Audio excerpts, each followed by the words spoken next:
A special thank you to each of our subscribers who make this channel possible. Here's today's story. In a powerful display of solidarity, tens of thousands of demonstrators marched across the iconic Sydney Harbour Bridge this past Sunday, calling for immediate peace and humanitarian aid for the beleaguered Gaza Strip. As the humanitarian situation in Gaza deteriorates, with reports of widespread starvation exacerbated by Israel's ongoing blockade, protesters chanted slogans like "Ceasefire now" and "Free Palestine," echoing their demand for urgent international intervention. The event, dubbed the March for Humanity, saw participants braving inclement weather, carrying symbolic pots and pans to represent the dire food shortages facing Gazans. This protest comes on the heels of a joint declaration from Australia and over a dozen other nations, indicating a willingness to recognize the state of Palestine as a crucial step toward achieving a two-state solution. Countries including France, Britain, and Canada have also recently expressed intentions to diplomatically recognize Palestine, amid increasing global concern regarding the humanitarian crisis unfolding in Gaza. According to the Gaza Health Ministry, the ongoing conflict has resulted in the deaths of at least 175 individuals, including 93 children, due to starvation and malnutrition since the outbreak of hostilities in October 2023. While Australia has called for an end to the violence, it has yet to formally recognize Palestine as a state. Police estimates suggest that up to 90,000 people participated in the Sydney protest, though organizers from the Palestine Action Group Sydney claim the number could be as high as 300,000. Attendees range from the elderly to families with young children, and among the crowd was WikiLeaks founder Julian Assange, who chose not to speak to the media. New South Wales Senator Mehreen Faruqi, representing the left-wing Greens Party, addressed the crowd, advocating for severe sanctions against Israel and condemning its actions as a massacre of Palestinians.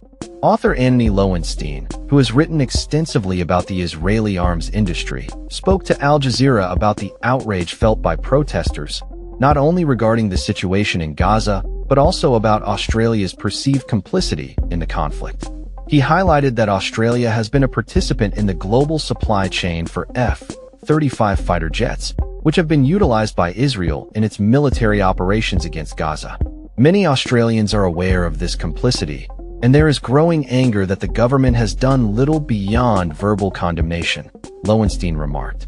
Meanwhile, in Melbourne, a separate pro-Palestine protest faced significant police opposition, with activists claiming they were traumatized by a heavy police presence that blocked their planned march across King Street Bridge. Tasneem Sammak from the Free Palestine Coalition expressed disappointment over the police's actions, stating that protesters were not informed of the blockade beforehand. Despite police warnings about potential disruptions to emergency services, Sammak estimated that around 25,000 people had gathered to demand an end to the humanitarian crisis in Gaza. Protesters were met with riot gear and barricades, which led to frustration among demonstrators.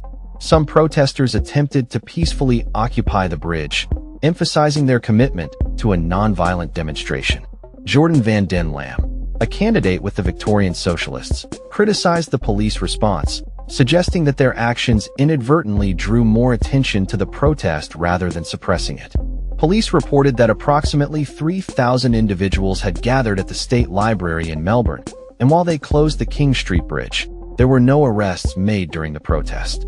The situation has raised questions about the balance between maintaining public safety and the right to peaceful assembly, with legal experts pointing out that governments have an obligation to protect protesters' rights.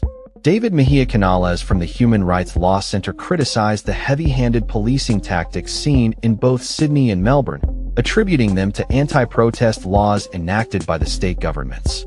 As the protests continue, the call for justice and recognition of Palestinian rights remains at the forefront of public discourse in Australia and beyond.